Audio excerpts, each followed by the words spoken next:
How's it going, everyone? So it is time to do yet another Green Bay Packers mock draft. Last week, I asked you guys if you wanted to see more mock drafts where Aaron Rodgers was traded to another team. A couple weeks ago, I did a trade with Aaron Rodgers to the New York Jets, but obviously there are other teams in play for a potential Aaron Rodgers trade, and a lot of you guys do want to see what a mock draft would look like with a trade with some of those teams. So today, I'm going to be doing a 5-round mock draft with an Aaron Rodgers trade to the Las Vegas Raiders, because as of yesterday, the Raiders actually have better odds for Aaron Rodgers being their starting quarterback come week 1. Now, that's not saying he's 100% going to get traded. He very well could even retire. Even if he doesn't, he could still remain a Packer in 2023. At the end of the day, none of us know because Aaron Rodgers and the Packers haven't made a decision yet. But the odds state that the Raiders are minus 390 for Aaron Rodgers to be the quarterback, and for Aaron Rodgers to be the quarterback of the Packers, it's plus 300. So as of right now, the Raiders have higher odds for Aaron Rodgers. If you guys are a new viewer to this channel and you want to see more Packers news analysis and updates and mock drafts every single week, we cover the draft, we cover free agency, salary cap, all of the above. So that does interest you, please go down, hit the subscribe button, and leave a like on the video. So if the Raiders were to go ahead and trade for Aaron Rodgers, you would likely assume that it would at least include their first-round draft pick this year, their 7th overall pick, which, if I'm the Packers, you're at least putting that up on the table, or I'm hanging up the phone. Then after that, there might be a conditional pick in the next year, say a second round that could turn into a first round if Aaron Rodgers returns for the 2024 season.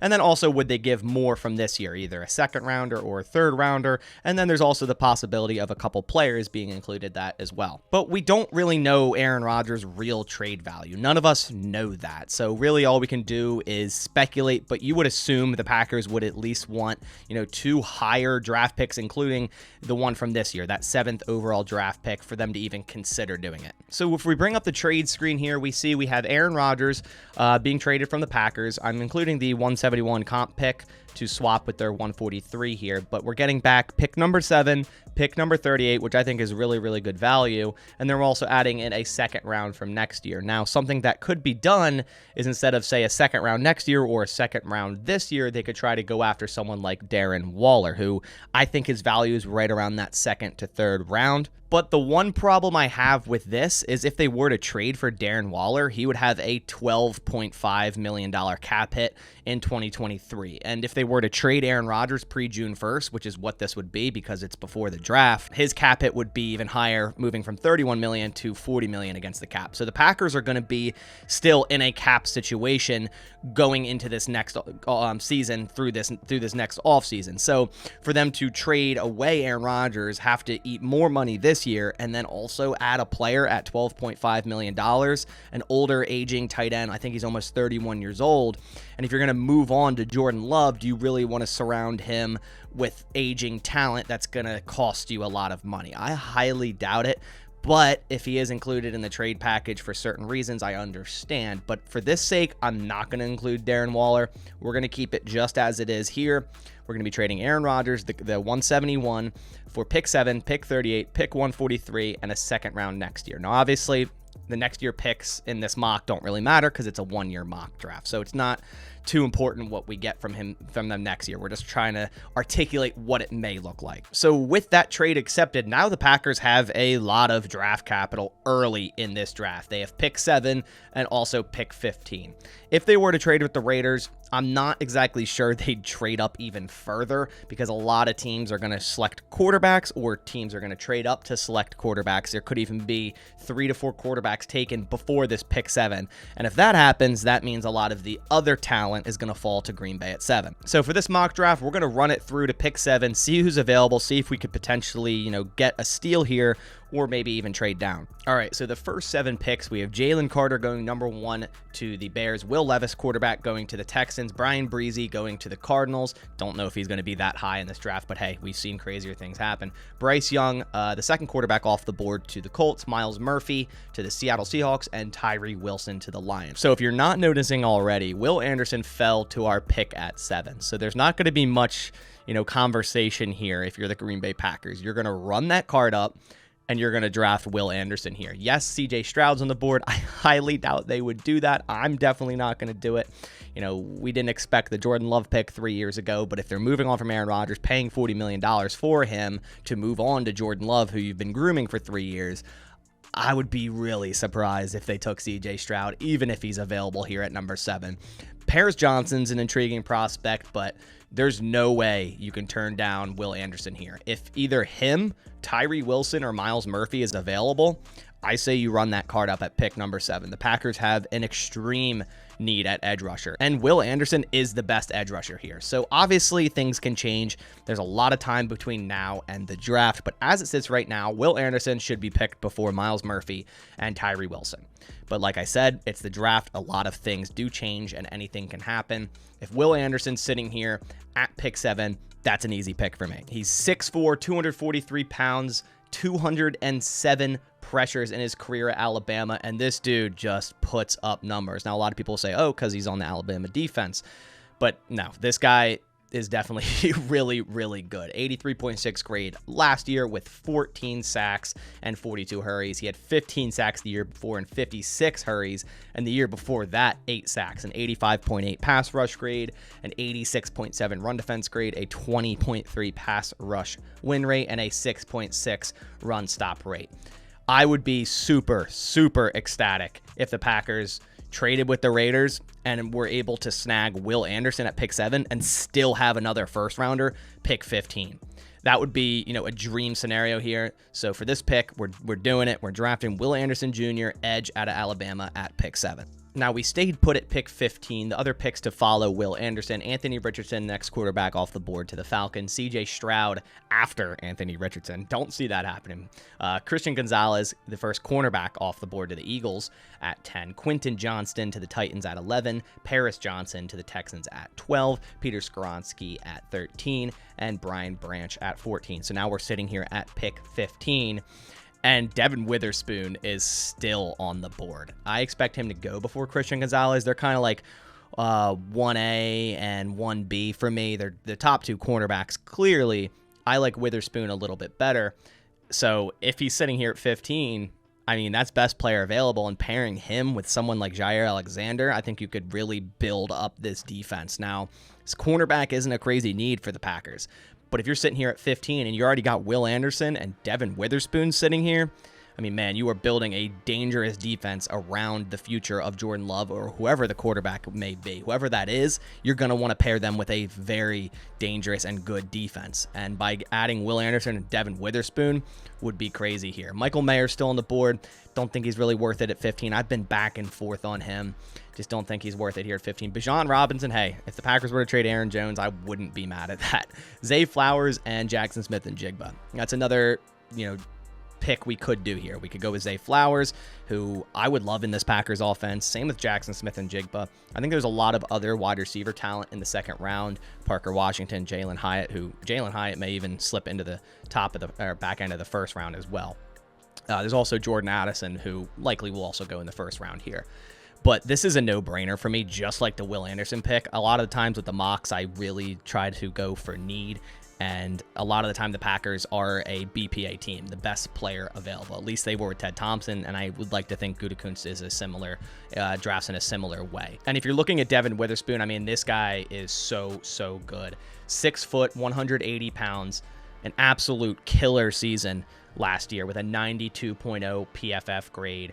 Only allowed 22 receptions on 62 targets for 206 yards, 0 touchdowns, had 3 interceptions, allowed a 25.3 passer rating, 92.5 coverage grade, even a good run defense grade, 78.6. Like I said, that completion percentage there, super low, 35.5 completion percentage, tied for second with forced incompletions with 8. He had only 5 missed tackles. He had 11 coverage stops. This guy was probably the best corner in all of college football last year. So to get him at 15 here, and the Eagles to draft Christian Gonzalez over him and Devin Witherspoon fall right into our laps at 15 is, again, a no-brainer for me. So far, 2 really big steals here in the first round. Again, I was ecstatic with Will Anderson falling to 7. So if this was going to happen, Devin Witherspoon falling to 15, I'd be even more ecstatic because the Packers could put Rasul Douglas back at safety if they need to. Now, like I said, the corner isn't a huge need. They have Eric Stokes, Jair Alexander, even Keyshawn Nixon if they re-sign him, and Rasul Douglas, even Shamar Jean-Charles, who knows what they have with him. but you can't pass up getting Devin Witherspoon, pairing him opposite Jair Alexander, giving Jair a lot more flexibility to move in the slot when he needs to, like we saw late last year. So this pick, I am going Devin Witherspoon, cornerback out of Illinois at 15. Then to round off the end of the first round, Bijan Robinson to the Commanders, Nolan Smith to the Steelers, JSN to the Lions, Cam Smith to the Buccaneers, Lucas Van Ness to the Seahawks here, Broderick Jones to the Chargers, Michael Mayer to the Ravens, Jordan Addison to the Vikings. I would hate that. Trenton Simpson to the Jags, Zay Flowers to the Giants. I see that as a good fit. Antonio Johnson to the Cowboys, Joey Porter Jr. to the Bills, Anton Harrison to the Bengals, Tanner McKee to the Saints, Josh Downs to the Chiefs, and BJ Ojulari to the Eagles. And since we traded with the Raiders, we have another pick coming up. We have 2 in the second round as well. Pick 38 is our next one, so not that far away. No one really needing to trade up for at this point, so we're going to let it run to pick 38. So sitting here at pick 38, Siaki Ika's on the board. He would definitely be the BPA here. I don't really think the Packers need him. Now, I would love him on this defense, but I don't know if they're going to go 3 straight defensive picks if in this scenario with all these, high-end picks here. Dalton Kincaid, definitely screaming out for my pick here at pick 38. Will McDonald, love him, but we already got an edge early. Hey, you could use 2, not going to lie. Kalijah Cansey, like him. Jamie Robinson, probably the most complete safety. If he falls to our next pick at 45, it's probably my pick there. But my main feature here is Dalton Kincaid, as we didn't trade for Darren Waller, and we said, okay, give us a second rounder. We don't need Darren Waller. We don't need $12.5 million cap hit.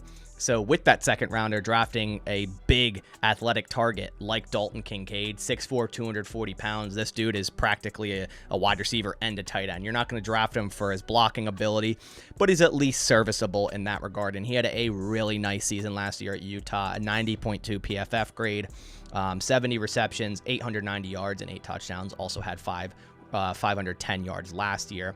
And as you see here, inline snaps, 141, and slot snaps, 222. So you can move him around. He's a versatile tight end, a mismatched tight end, a seam tight end, a good target for Jordan Love, something that he'll need if the Packers go this route, trading Aaron Rodgers. You're going to need to surround him with, good targets. Obviously, they still have Christian Watson, Romeo Doubs, but that tight end room is a skeleton crew right about now.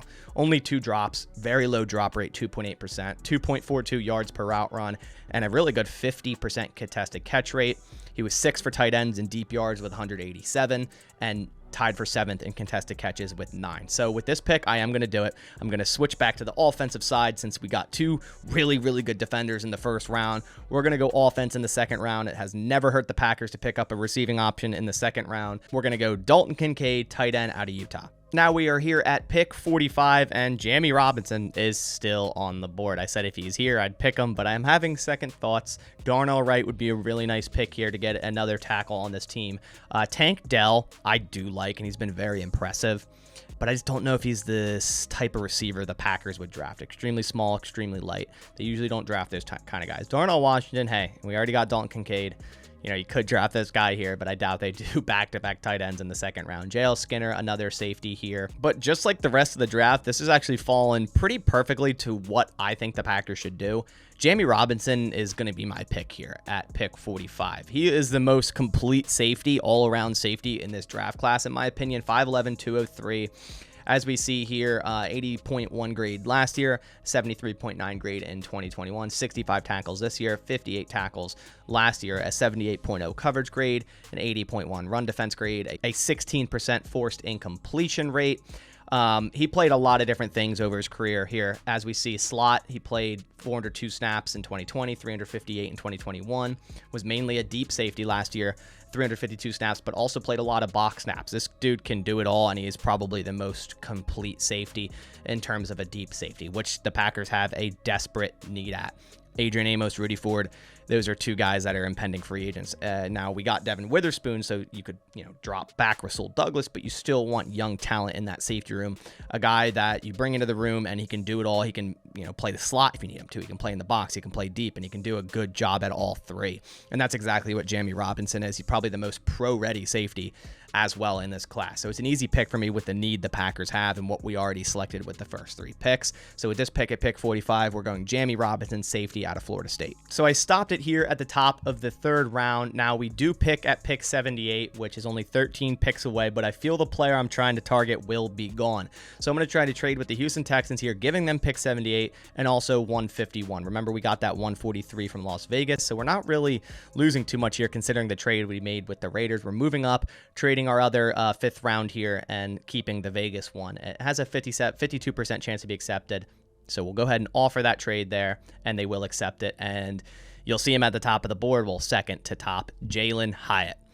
This guy's been flying up boards. He had an extremely productive season last year at Tennessee. He fits right into the Packers offense as an extremely explosive slot receiver, something they definitely need as well.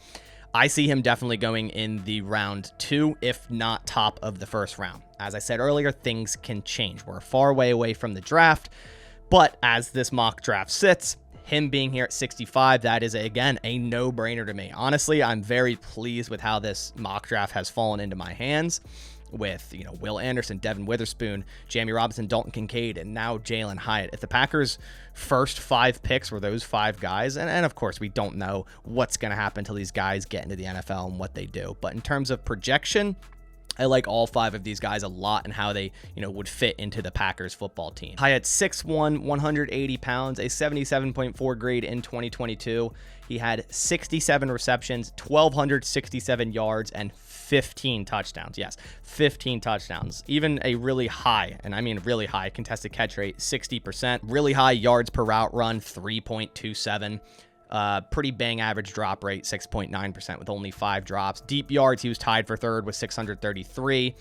Slot yards tied for 9th with 355. As we see here, 371 slot snaps and 52 wide. So he's primarily a slot receiver, and that's what the Packers need. Romeo Doubs can play some slot. You can move guys around, but if they don't retain Randall Cobb and they don't retain Allen Lazard, which in this case I don't think they would, you need to draft a receiver early to either play slot or play outside and allow your other guys to move around as well. And Jalin Hyatt would be the exact answer to that, in my opinion. I really like Samori Toure, who's on the roster, but this guy, just the amount of explosive plays he made at Tennessee last year would excite me so much to have him in the Packers offense with Jordan Love, Christian Watson, and Romeo Doubs. So with this pick at pick 65, we are going Jalin Hyatt, wide receiver out of Tennessee. So now we sit here at pick 116, and I want to get some offensive line help and depth, and Joshua Gray is sitting right at the top of the board here, ADP of 107. We're at 116. If we look at his stats here, he's 6'4", 288 pounds, a redshirt sophomore of Oregon State Beavers here.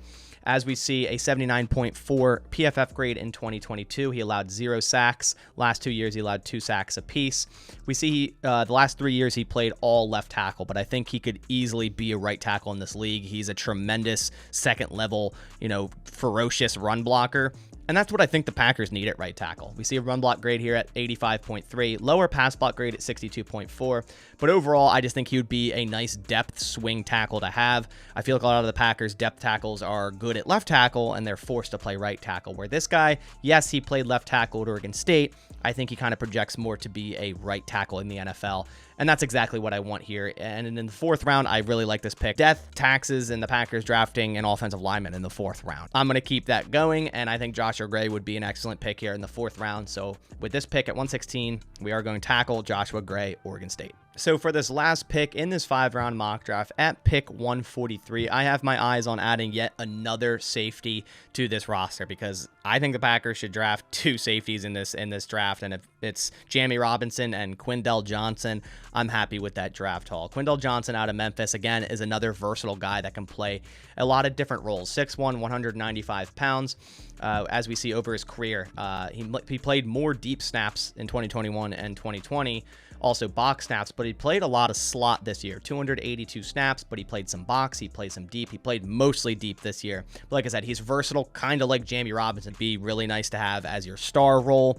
What they thought they'd have in Darnell Savage. I think this guy could do well in that role. An 89.4 run defense grade, an 18.9 missed tackle rate. He had 7 coverage stops, 14 run stops, 6 forced incompletions. He had 4 interceptions last year.